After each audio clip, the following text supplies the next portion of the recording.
So Botox is the world's fastest acting anti-aging medication.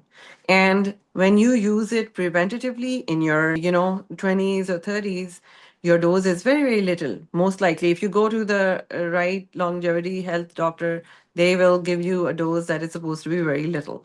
If you do too much, it just, too much of anything is not supposed to be good.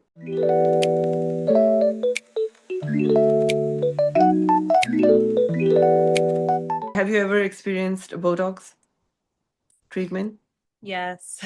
Good, good. So Botox is the world's fastest acting anti-aging medication.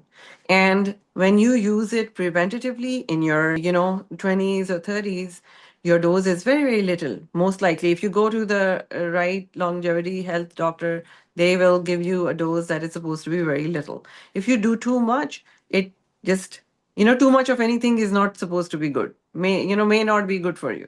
Don't think that something, don't overdo it. But if you do it according to your, aesthetic senses, plus, where you feel comfortable that, yes, you're keeping your, vision of self together through time. So where you feel the best, that's where I say that, where you should feel, you know that I'm looking good, I'm feeling good, and more energetic wherever you are more in flow. Similarly, this medication, which is GLP-1 agonist for fat cell, these are basically botoxes for your fat cells where they bring it back in time.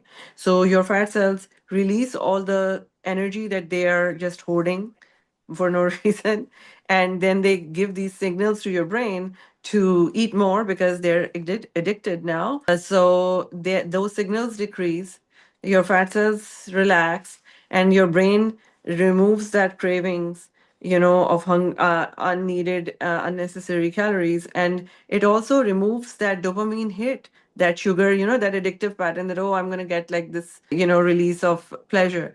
So that pattern is disrupted, and that brings a lot of healing. However, if you're already obese and you have too much fat has already accumulated inside your system, it will be hard for you to not need these medications all the time, but you also might need to employ other methods to actually eliminate certain amount of fat cells from certain areas, because fat is a we have to understand fat better, because it is something that I feel that it just can shape shift through your organ. So it can go grab your organ from outside, and it can also permeate within it. And when it poops into the bloodstream as cholesterol. So it can also clog systems. Particulates of it are so small and so tiny that it can just go through things and cause blockages in your system, whether it is lymphatic system, sometimes it's skin, sometimes it's blood and stuff.